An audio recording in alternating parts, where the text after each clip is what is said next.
Yeah, I found an old picture from my first show. I didn't even know I had any, to be honest with you. They were, you know, it was back in the day when you had those cameras, like you'd have to develop the film, and you'd be like this big on stage. And they blew up okay. I took a picture with my cell phone of it, and then I put it on there just so that people can see that I came from humble beginnings too, and I was obviously in good shape. I was working with a guy, Vinny Carvelli, who was in the gym that I was doing personal training at one summer, and he kind of did my diet for me, and he tortured me basically. I was on the Stairmaster, like high intensity cardio, 15, 30 minutes a day, you know, just all out. He had me on very low carbs. I was eating like just protein and vegetables. I was so miserable. I remember telling, because I was walking around the gym just miserable, waiting for my next meal, which were not, they were very small meals.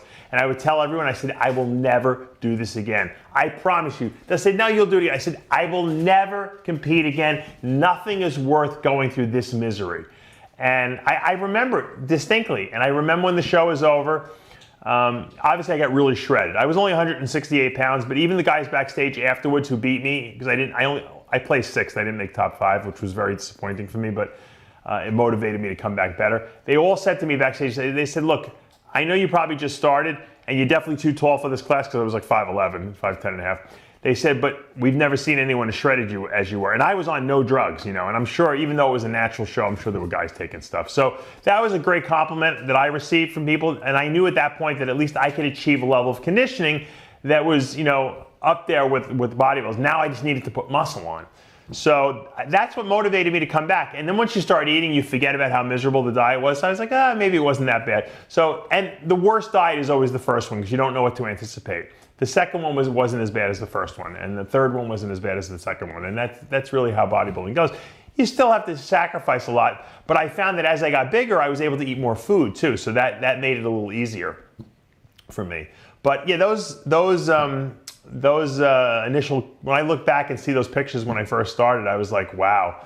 You know, I must have been delusional, but I had a vision of what I wanted to look like, and I was relentless, and I just did not give up. And I think that I say that over and over. You can't fail if you don't give up. And that's really the take-home message. You know, these questions that I've been getting, you know, that we talk about, the app questions, for a lot of people who maybe don't understand, I have an app called the Dave Palumbo Experience app. It's $29 a month. It's great for people who either work with me already, but people who maybe can't afford a coach.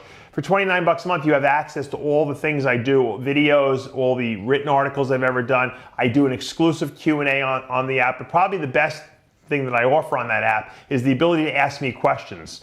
So people could submit questions, and the great thing about it is when you submit a question, not only do you get an answer, but we put it on the app so that everyone who's an app member gets to see the question and the answer as well, which makes it, I think, a learning experience. So a lot of people are app members from the very, very beginning. You can go to your iTunes store, your Android store, you can sign up for the app, and like I said, it's a tremendous resource to be able to, you know, afford you the ability to ask me questions and then to go read about all the things that I've talked about over the years and find everything that I've done in one place, which is hard. Sometimes you get spread out, you can't really find the information you're looking for. This is one, it's like a library card for bodybuilding.